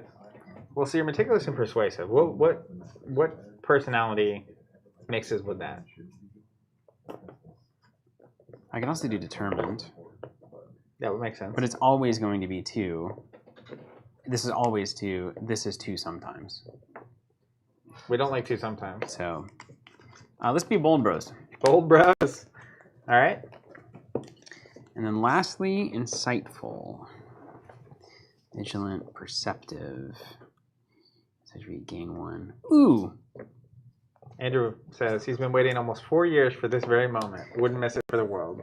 Happy to have you, Andrew. And just to be fair, just to level with all of you fine people out there, Andrew, of course, being one of them, this is not the beautiful how to play Earthborne Rangers. This is us just scrapping around having a good time as human beings. But we are going to make that video. We are going to make a video that actually does justice to the game and like teaching it and learning it like we did with all of the previous FFG titles and all the other Fab and all that. Once we started live streaming, those videos got weird. We're bringing them back. Yeah, well, like a real tough to produce videos when you're live 4 hours a day. Yeah. All right, so I went all compass except for the persuasive. I like that. What could possibly go I'm perceptive, bold, persuasive, and meticulous. One thing I'll say about your character. I'm just building myself. He knows where he's going. He knows where he's going. Okay. That ain't me then. Good. We aren't playing a role-playing game to play ourselves, are we? It's like Dwight in The Office playing in Second Life or something. He's just got himself working at a paper company in the video game. So good. Yeah. Anyways, okay. Now we're going to go to your background. So here's how this is going to work. There's 4 backgrounds here. There's Artisan, Forager, Shepherd, and Traveler. I'm gonna read you a little bit about these. What are you? I think I got to be a shepherd. I'm a shepherd. Okay. It's too late. Bold shepherds. But my name is Wooly. It's true. I'm from Scotland. Well, let me just read these little fun segments. So the Artisan, in your early life, you worked on a specialized craft in one of the valley's villages. You're adept in the use of tools, and you know how to work with your hands. Artisan cards key off of and support your equipped gear and the gear of other rangers. I also like that. The Forager, in your early life, you gain tremendous knowledge of the plants of the valley. You know how to identify the flora of the wilderness, which are medicinal, which are edible, and which are dangerous. You didn't choose that? I chose immediately. Of course you chose it immediately. Forager cards key off of cards with the flora trait, allowing you to use them as a resource in ways that cards from other backgrounds do not. Yeah, Jonathan, like a moth to freaking flame on that. Okay, it was immediately. He didn't even. He had to just look at the name and he was done. Shepherd, in your early life, you tended a flock of iron wool sheep in the rolling meadows of the southwestern valley. You have a natural affinity for animals, both tame and wild. Shepherd cards typically affect beings and can help you interact with and pacify predators in nonviolent ways. That's nice. And the final one, Traveler. Your early life was spent walking the footpaths of the valley from village to village, or even journeying outside of it. As much as you feel at home when you're on the move, you feel most at home when you're on the move. Traveler cards resolve primarily around making the most of moment cards. These are moments? The moments are the really cool art cards, like this stylized version. All right, I want this. I want to travel. Okay. Travel. So here's another thing to know about the traveler. The valleys, travelers are typically responsible for transporting goods and materials between villages and disseminating important information to those they encounter. Most valley dwellers don't travel far beyond their home village, so it's the travelers who help the wider community remain connected. Given their often social nature, some travelers are drawn toward the life of a conciliator. Many others become explorers or even shapers, wandering new paths of both conspicuous and experience. Love it. Love it. So it's so cool. He got some of the. Andrew told me he read like Burning Wheel and stuff. For this process. So you got your stack. So you're gonna choose 5 of those cards. You get 2 copies of each, and the rest are not going to be in your deck. It's gonna be excruciating. That's gonna be excruciating. And this is really cool. So this is the book that we're working through. I'm working this through. This is the Traveler page, which has the paragraphs I just read. But it's also got the cards here that you're choosing from. Oh, yeah, they actually went above and beyond, didn't they? Yeah, so like I can even see, as you're looking at the actual cards, what's going on here. Matthew Robinson asking, do you have a general idea of when the EBR playmaps will be back in stock?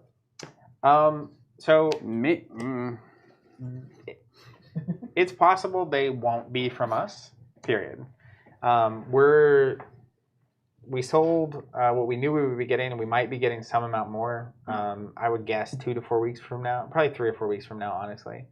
And it's not unlikely, or I guess it's likely that we won't have more, but we will see. I know Andrew is looking at ways to get more of those to be available to people, and how exactly that's going to express itself is to be determined. What does Andrew think? You're out there, Andrew. We're going to sell more playmats? Well, yeah. I'll let him speak for him. Yeah. Man, I mean... Oh, we got a meditation pillow in this set? Yeah, but I don't run it. Not even meditation. It's not me. So you're maxed out as Focus here, eh? Dude, look at this card. Come on, though. Which one's that one? Strider. You get that as an explorer. You get a triple interacting with a trail. You're totally a traveler, by the way. You picked all compasses in your previous. You're so right. Set. Of course, you're a traveler. I'm playing fundies, man, and I'm supposed to be good with moments, so I want probably 3 moments. Also, these are the moments. Oh, and Iron Wool Boots. Play a moment, soothe the fatigue. Okay. Yeah, and you get 5 of these.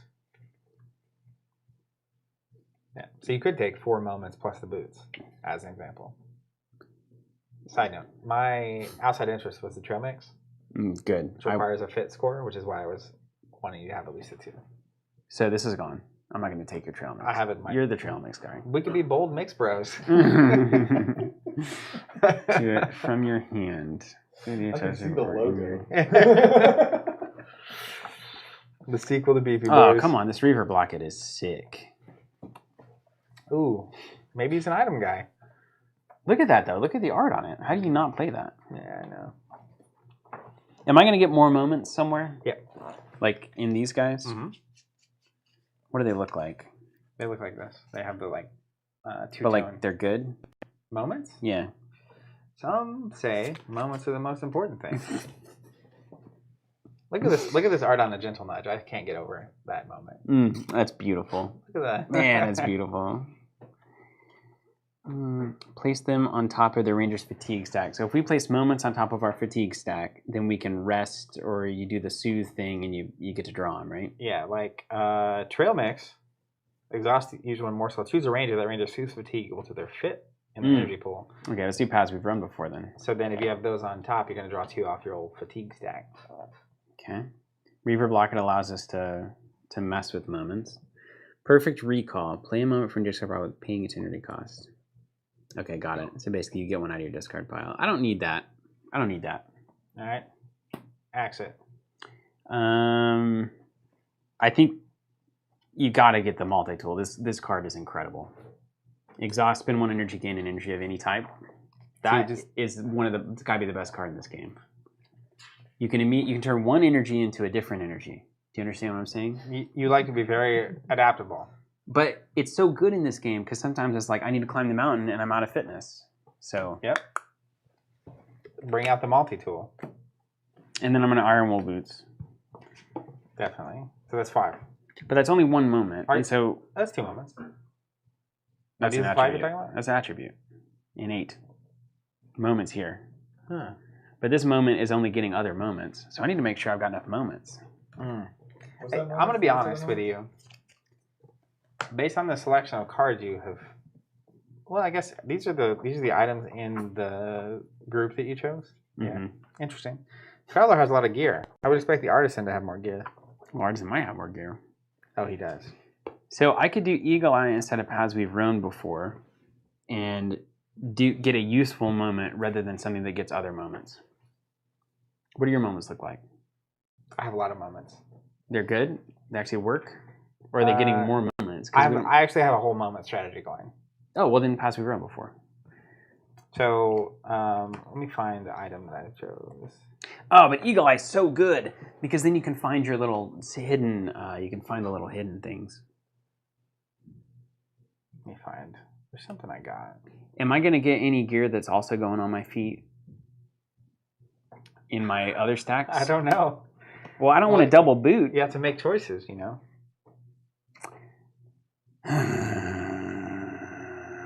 But this is like an infinite effect. This is good in card games. When you play it, attach a moment to it from your hand. Exhaust. Use 1 echo. Comes in with 2. You get to use it a bunch. I got to get Eagle Eye with that. It's got to happen. The Reaver block it. And this is good. And I love this. Help. Choose 2 of these. Choose 2 of these. 2 of what? How important is this for you? It might be kind of Rube Goldberg. Yeah, Steve, that's the reaction. Let's just go with that reaction.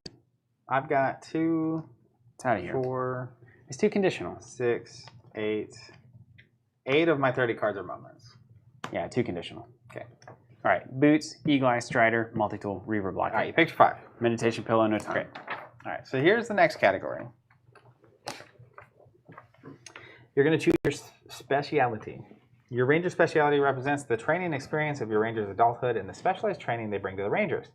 You'll choose one of the 4 personality sets: Artificer, Conciliator, Explorer, and Shaper. So I chose Shaper, which is like the mystical, high spirit, mystical person.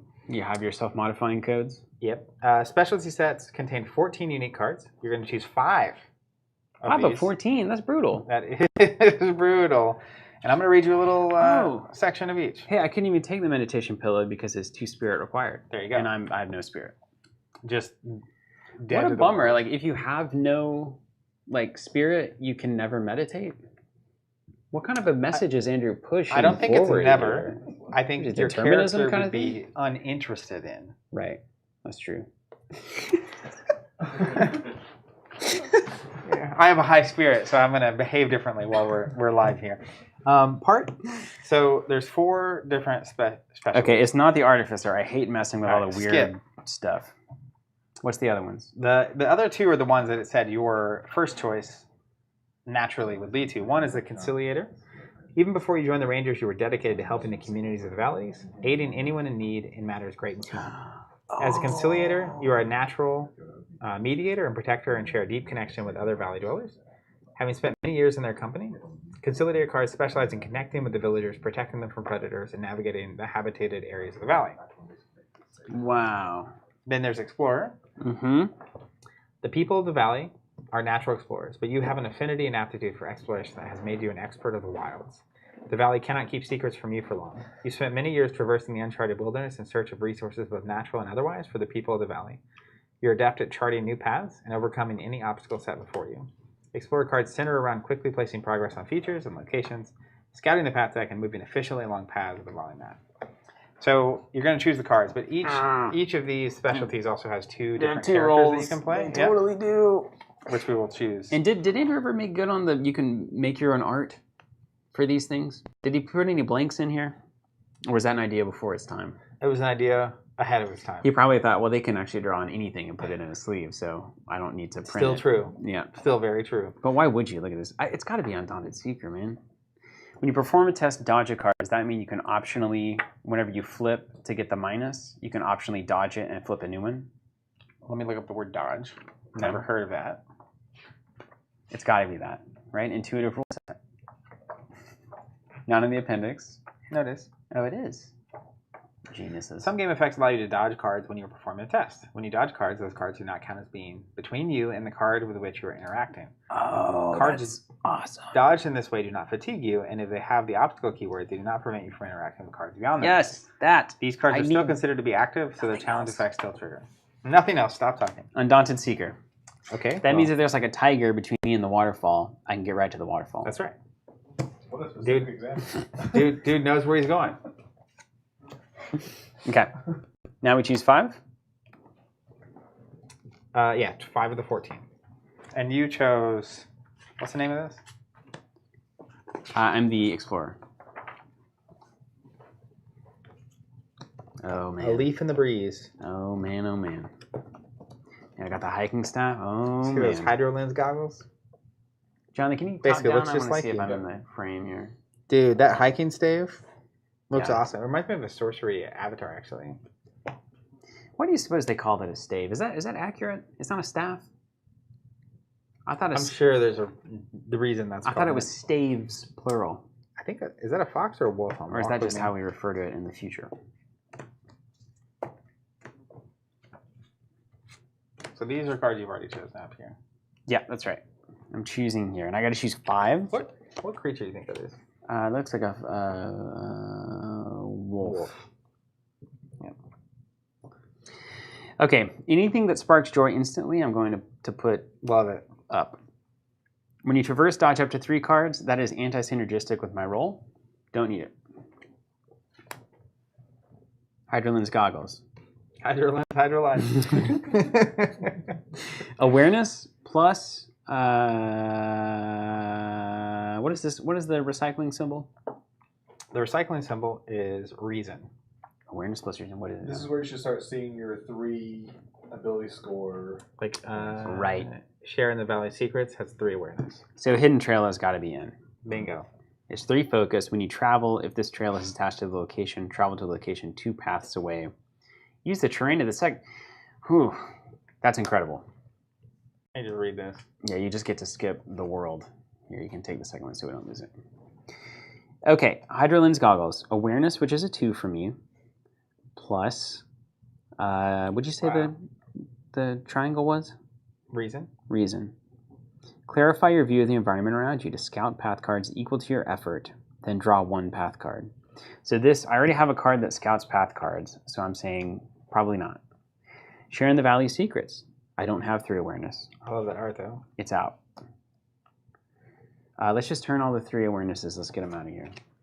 And the 3 fit, don't need that. And the 3 spirit, don't need that. Okay. I think that's all we have on the Earthborne page. Oh, boom. What art? The Sharing the Last Secrets. It reminds me of the Lord of the Rings silhouette. And a Navarro stave, another term for staff. The face I make at that is right here.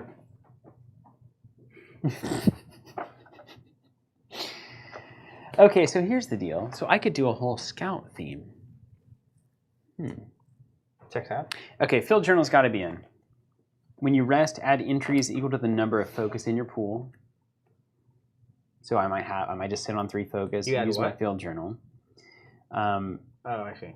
Oh, great. And then I use an entry to give +1 to a test. When any ranger interacts with it, this is 100% in. Takes notes, shares notes. That's right. I'm a friend of the friends. Exhaust. When a ranger performs a traverse test, commit 1 effort. With 4 sensors, that's fantastic. Hiking staff. Exhaust. Use 1. Add 1 to a trail. And I don't even have to test. Breathe into it. When you perform a test, discard a number of cards from your fatigue to commit 1 effort to that test for every 2 cards. It's so good. You're too spiritually weak. You're too I'm too weak. Yeah, you can go and eliminate cards. Hey, it's Everything else building is itself. playable. Walk with me. After you succeeded a traverse, add to being equal to your effort. Yes, this. Every time. This is a huge card. The wolf card, walk with me. Because you add success equal to your effort. So good. That's You can amazing. just clear something quickly. Yeah. All right, then we've got 2 left. I think this is too niche for me. The phonoscopic headset. Phonoscopic headset. I am going to be doing a tiny bit of scouting, but not enough. There's a deck you could build that just like scouts the I'm world. gonna look at the top 8 cards and decide what's happening. Not me though.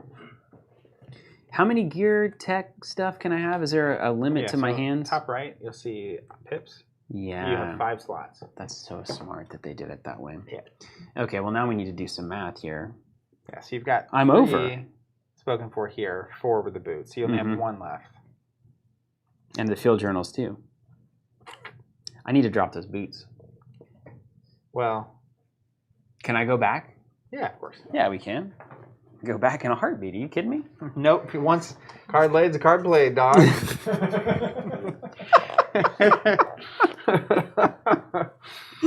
Oh man, so funny. Remember being like 6 playing poker at Michael Charlie. Card laid's a card played. It's moments or attributes. Oh my gosh, I missed it the first time. Paths We've Roamed is coming in. Or attributes? Yeah, like the +3 to the test stuff. Oh yeah, they're everywhere then. Okay, so then I've got a perfect set. I've got 1, 2, 3, 4, 5 for the journal, but I'm stuck with, I've got additional. So I'll take a one-time user thing. Commit an effort, use, I like this one. Let's take the hiking staff. And then let's take a boundary sensor. Obviously have all we can do. Tools for different, you have so many tools. I know, sometimes I'll get exactly what I need, and then sometimes I won't. And, True. And that's it. Okay. Ooh, Leaf in the Breeze is a good Hail Mary card, though. What card could that? Is that from that side? Let's choose one of these. Yeah, I feel like you need to ditch an item. We're gonna add Leaf in the Breeze. That's the dodge up to 3. You've got a hand weapon / tool. You've got a locket, so you wear that, right? I feel like staff in one hand or boundary sensor in one hand. Yeah. So this is 4 charges for +1, so it's +4 across the game. Oh, it's economic time. But this is just strictly add 1 with no test. Exhaust, add 1. How do you not? You got to take it. If you want consistency, if you've ever been on a long hike, a stave helps. I take my staff personally, but Andrew would have issue with that. Yeah, I'm more of a stave guy. Yeah. Done. We did it. Okay, so now you go through the starting ritual. Did you do the outside interest? That's what we're doing. Okay. I was just kidding. Last step, choose your outside interest. The last step to creating a ranger is like your outside interest, a card that represents your hobbies and passions outside of your day-to-day life. This is a single card chosen from any specialty or background. The chosen card cannot be a role or have the expert trait. Add 2 copies of this card to your ranger deck. Devastating. So you at least have the advantage here of it cannot be an item, or shouldn't be an item. You have a lot of items. Unless I get a pouch or something. Here's what I did, and this was very helpful to me, is I went on Ranger DB, I looked at everything that was for my number 3 stat. So like number 3 and awareness, I went through all the different stuff. There's a really fast way to do that with this. One, they have recommendations of generically good stuff. I don't want Andrew's recommendations. I'm my own man. The cards are here, and the stat number it requires is in this corner. So if we skip this first, the first 4 don't have 3s, but then this section does. So this could be the big But ones. I'm pretty sure some of the 3s have expert. I'm not quite sure, but yeah, you look at this. Like, what's your 3 in? Focus. Yeah. So this. Nidosight Sentinel? I mean, that seems awesome. What is that? It's from the Conciliator group. Well, I'm about there. You already got the hidden trowel, right? There's also... No, you can't take the rod. Ranger... Oh, look at that thing. Look at that. Okay. Attached to a being... Use 1 alarm when a challenge effect on the attached being would resolve, cancel it. I mean, that's awesome. It's pretty good. So let's just stick that out there. I don't really have any of the animal stuff. That's fine. You could have a pet. That'd be fun. I have the dog. Just so you're aware. There's Riri the Sparrowhawk. Sky Whip. Do we have anything to, like, kill things? We don't. Are we going to do here. that? Are you going to use your magic on them? Yep. I'm going to put a spell on them. Token from a conduit. Well, that's not. Oh man, they did the wizard stuff so cool. Are you doing like this stuff? Mm-hmm. Another stave? There's a stave. There's like a wizard stave for each max stat, and you have to take it. Mm. I didn't realize what I was getting into when I did it. There's Pakoto the ferret. Just saying. You have one spirit, you can't play him. He doesn't like you. Hey, thanks, man.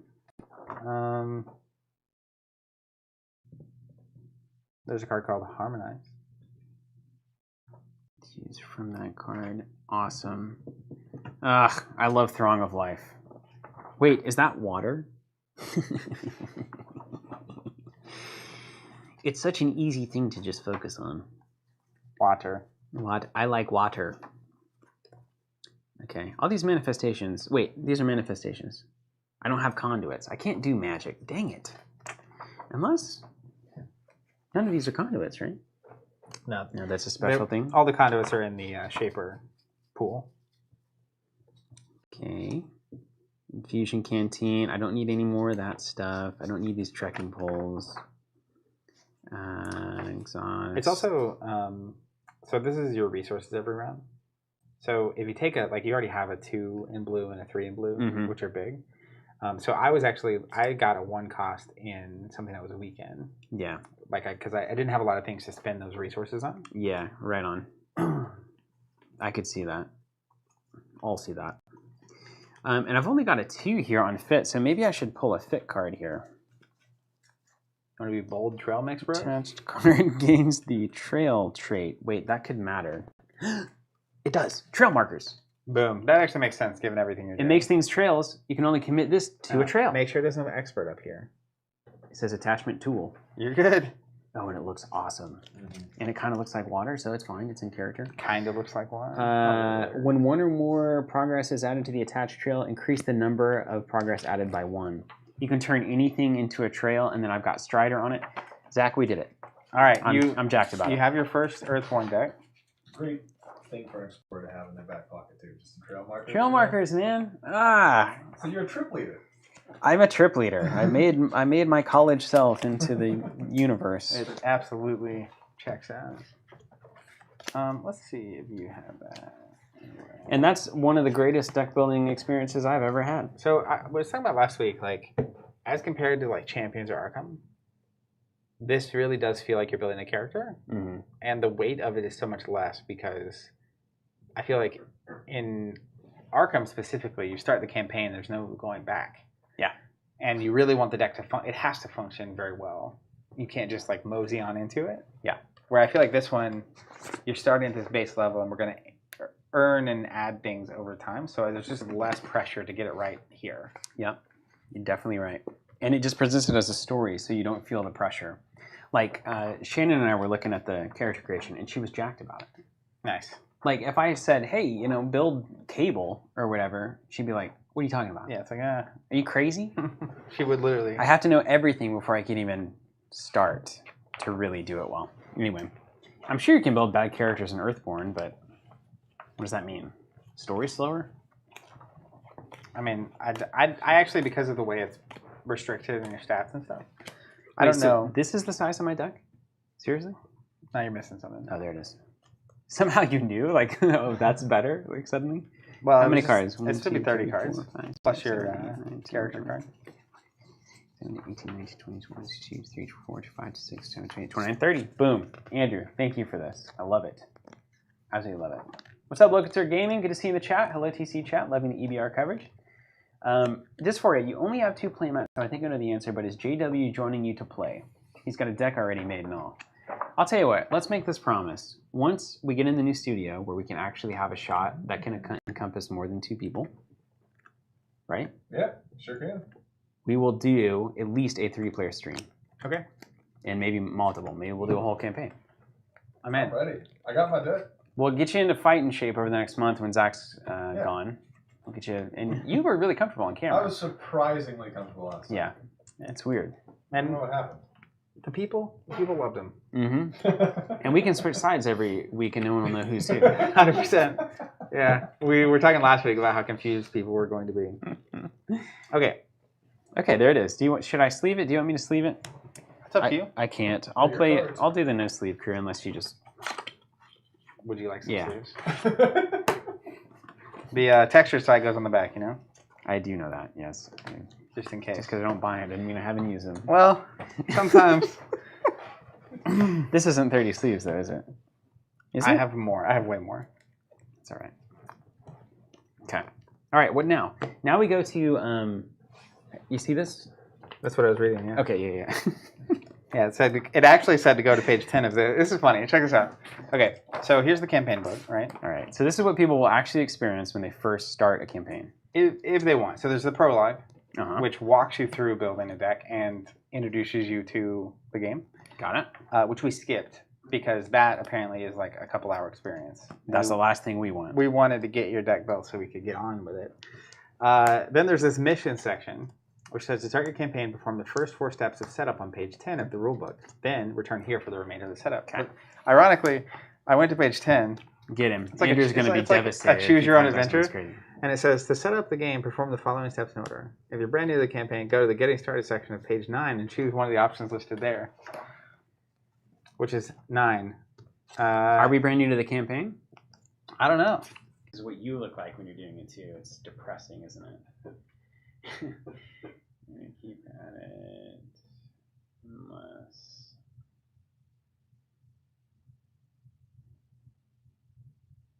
Okay. Yeah, we can see it. Everybody's good. Yeah, everybody can see it. Hold on, I gotta finish this YouTube. I gotta finish this YouTube post. So what would this look like on the finished stream? Is it the same stream? It's the same stream. Will it just cut to this, or will it be like a black screen of? I'm not sure. Nonsense. We're gonna find out. Will can we edit it afterwards? But then we lose the live chat. Yes, I don't know if you can edit middle parts out. You probably can, but I can also put chapters to be like, click here to go to where we start again. Oh man, reading the start of this campaign is devastating. Although we are dropping a significant amount of frames. Why? We're gonna get out of here. Why? Yeah, I think we gotta get out of here. Okay. Are you if we get internet back in the next 10 minutes maybe? Yeah. Yeah, maybe the next 10 minutes. The ISPs of their internet's dead. They sent Zach a text. The internet's not working. So that means the stream's dead. Yeah, so we're trying to do it off a phone, and it isn't going to work. But we'll give it 10 minutes? Yeah, but we'll come back on a new stream. We'll come back on a new stream in 10 if we get there in time. And if not, have a lovely week. I guess we'll do it. Man, we got to stream again. When are you leaving? Sunday. I can't not stream Earthborne. You want to do it on do it next Thursday Monday. Or whatever? But we just had all the deck building. I guess Jonathan and I could do it. Here's a deck. That's true. Maybe we'll try to do it this week, though. We can try. Okay. Well, we'll give it a shot. I don't know if anyone can see this. I feel like I'm speaking into a We void. can see it. All right, give me a wave. Bye.